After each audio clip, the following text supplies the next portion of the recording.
a show that was very much like a talk show, but was a very cool, casual kind of show. I wanted people to feel like you were sitting watching two friends just chatting among each other.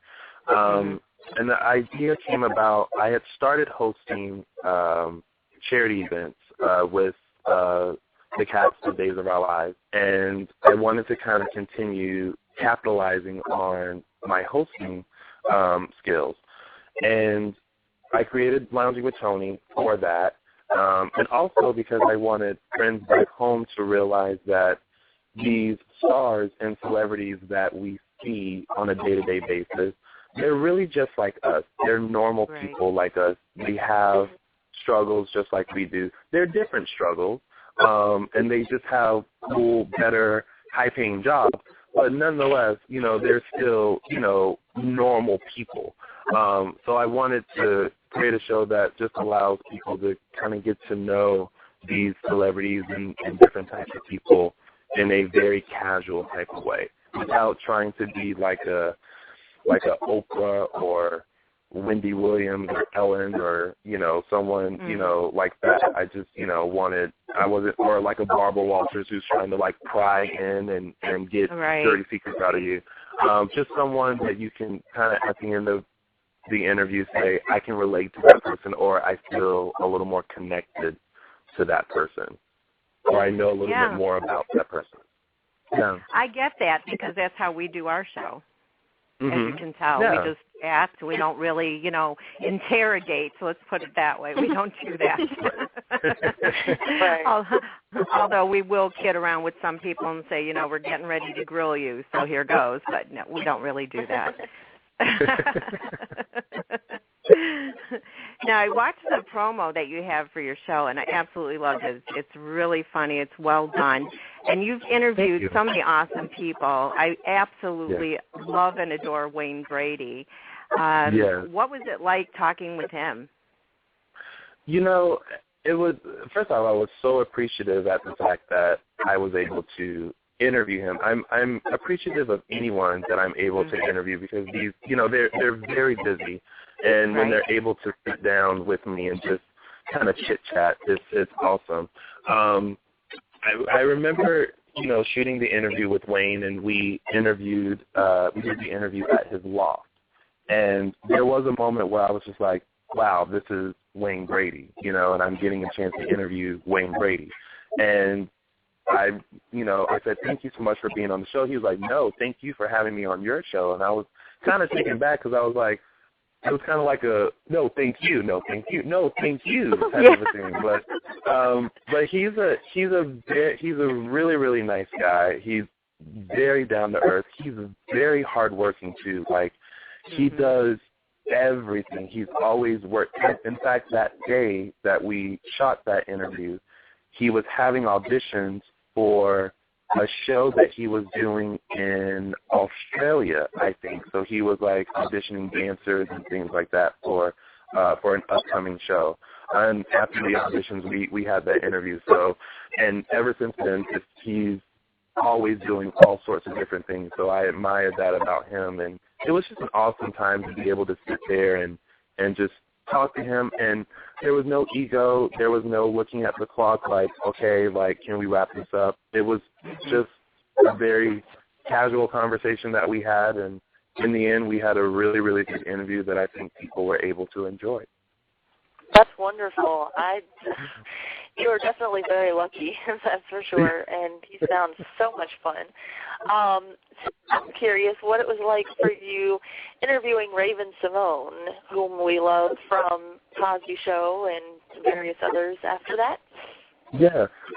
With Raven, the Raven Simone interview has to be one of my favorite interviews. Not to take away from any of my other interviews, but I think that was the interview that I actually looked at and I was like, this is what Loungin With Tony is. It was the top of the second season, and it's like we literally sat there and we just talked and we chatted, and she felt comfortable with me, I felt comfortable with her, and even in the interview, there was a part where it was like, Tony, I can't do an interview with you because you just, and having her say that, it was like she was comfortable enough just to be herself, and it allowed her to be that way. And it felt really good to just have that opportunity and to look at her and think like little Olivia that I used to watch on the Cosby Show, and now here we are across from each other just chatting as if,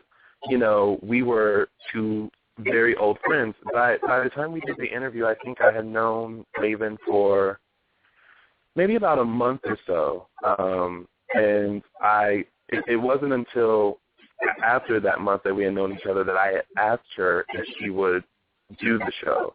And she gladly accepted and was, had no issues or problem doing it. And to this day, I always still thank her.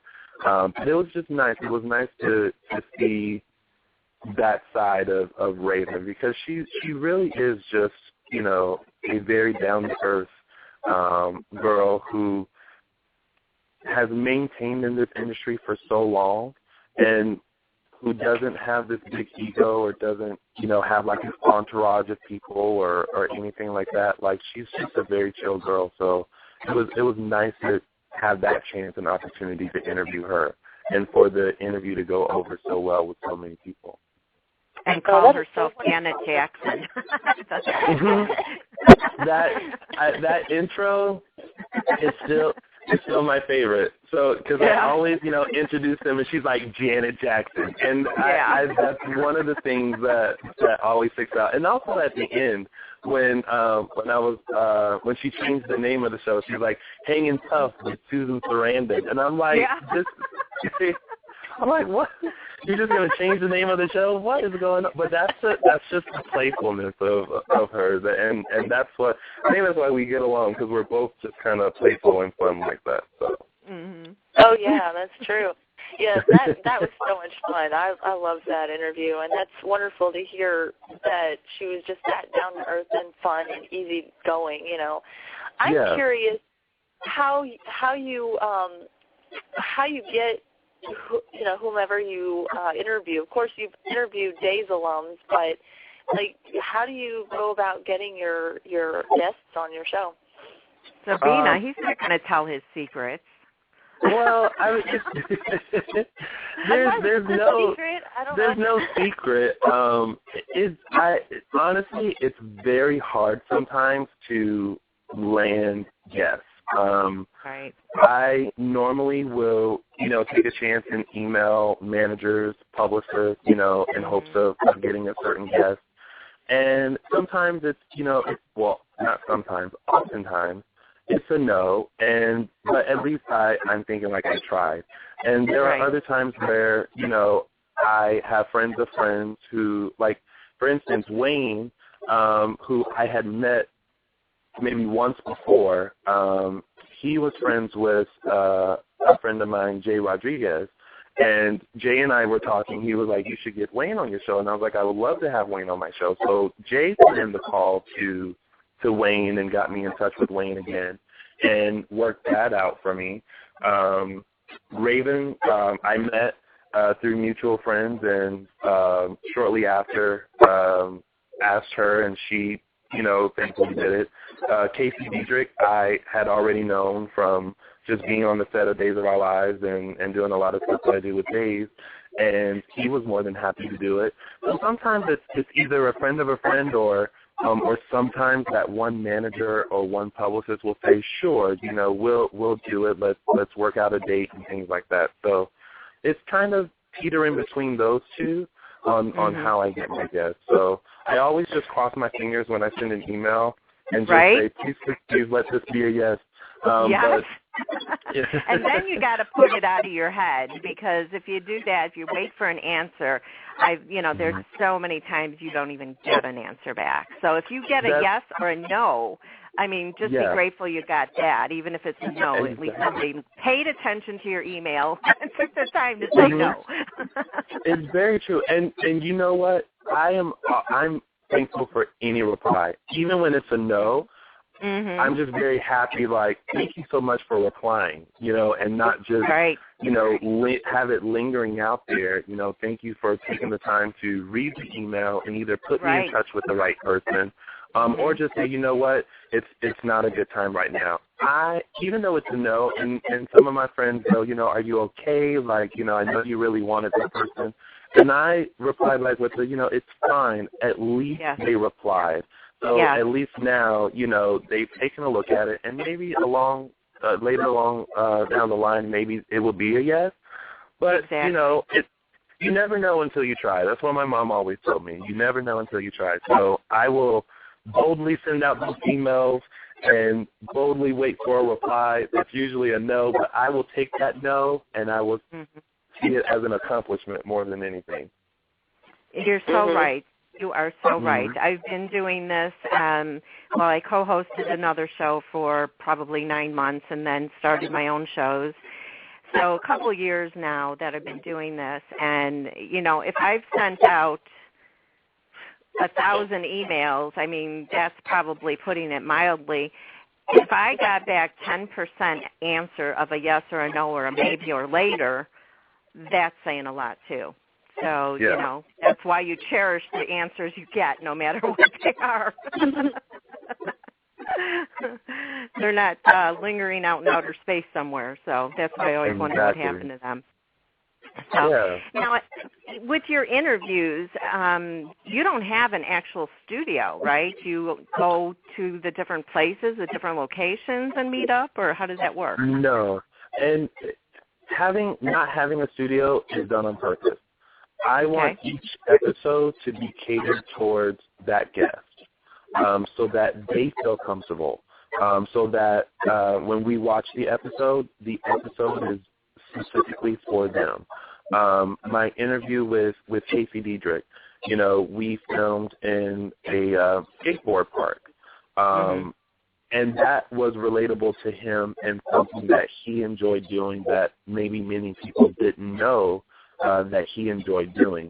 And then the fun part of him trying to teach me how to skateboard, which, for the record, I still don't know how to skateboard because the concept of this 6'2", 200-something pounds guy on this like little tiny board has still not fit well with me. But I did attempt. But, you know, looking at each individual, you know, show, it's catered towards that person so that way you feel like you are going into their world. Rather than coming into mine, I'm going to theirs and, you know, for that interview, experiencing them. So that way the audience kind of gets that feeling too. I didn't want to set because I didn't want, you know, people to feel uncomfortable or feel like they couldn't be themselves. I'd rather get them in an environment where they feel like they could be themselves. So we always find a location or something that is suited for them, so that way they can feel comfortable doing the interview and just letting their guard down and having a good time. I love how you do that. And that, it does. And it makes us as the viewer, you know, really delve in and enjoy, you know, seeing them in their element as well. So that brings it, you know, out to us as well. I'm curious, because we all know you've been a Days Extra. I've of course spotted you many times, and I will let you know when I see you, which is kind of recent as well. I'm curious how you became a Days Extra and how long you've been, you know, doing that. I've been a background actor on Days for 4 years now, and Martha Madison, who we all know as Belle on Days of Our Lives, when I moved here, before I moved here, I met her through the Taylor's Youth Association Days and Tonight charity events in Greenville. And so when I moved here, we would hang out and meet up, and I mentioned something about that background work one day. And she said, why have you not done background work on Days? By the time she was off the show, but she still had friends that were associated with the show. And so I was like, would love to. I haven't found the right person.